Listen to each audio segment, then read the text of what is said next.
উত্তরবঙ্গের গাইবান্ধা ও কুড়িগ্রামের সেতু বন্ধন তিস্তা সেতু বাস্তব রূপ পাচ্ছে। এবার এক সেতুতে ভাগ্য খুলতে যাচ্ছে উত্তরের অবহেলিত ও দারিদ্র্যপীড়িত লালমনিরহাট, কুড়িগ্রাম ও গাইবান্ধা জেলার মানুষের ভাগ্যের চাকা। একটু একটু করে সেতুর কাজ যতই শেষ হচ্ছে ততই আশায় বুক বাঁধছে তিস্তা পাড়ের মানুষ। গাইবান্ধা থেকে কায়সার প্লাবনের প্রতিবেদন। গাইবান্ধা সুন্দরগঞ্জ অংশের হরিপুর থেকে কুড়িগ্রামের চিলমারি পর্যন্ত তিস্তা নদীর উপর নির্মিত হচ্ছে ব্রিজ। সেতু নির্মাণে ব্যয় ধরা হয়েছে ৩৬৭ কোটি টাকা।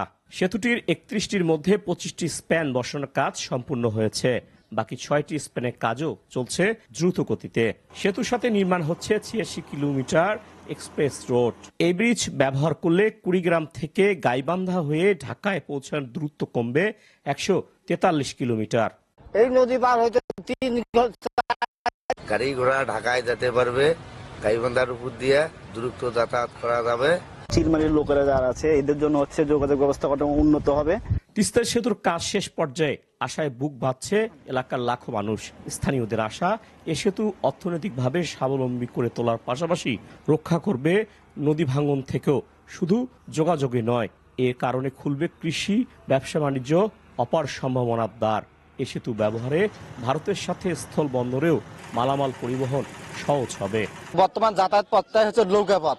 এদের যাইতে যাইতে এক দুপুর চলে যায়, যা ঠিক মতো এদের ব্যবসা বাণিজ্যটাও করতে পারে না। চিলমারি হাট সেটা আমরা হয়তো খুবই ফ্রিকুয়েন্টলি অ্যাক্সেস করতে পারবো। হাট বাজারের জন্য ব্যবসা বাণিজ্যের আরো প্রসার ঘটবে। জুন মাস নাগাদ ব্রিজের কাজ শেষের আশাবাদ জানালেন এলজিডির এই নির্বাহী প্রকৌশলী। ইতিমধ্যে কিন্তু বাজারগুলো ডেভেলপ হয়ে গেছে এবং ব্রিজের অ্যাক্সেস রোডের কাজগুলো চলমান। তো আশা করি যে আমরা 2024 জুনের মধ্যে আমরা ব্রিজটি শেষ করতে পারবো এবং এটি শেষ করার ফলে আমাদের যে একটা পকেট জেলা আছে অথবা ওই পাশে কুড়িগ্রাম থেকে আসতে যে সমস্যা আছে এই সমস্যা দূরীভূত হবে। 2014 সালে 26শে জানুয়ারি সেতুটি নির্মাণ কাজের উদ্বোধন হলেও নানা জটিলতার কাটিয়ে নির্মাণ কাজ শুরু হয় 2020 সালে। কায়সার প্লাবন, SA টিভি, গাইবান্ধা।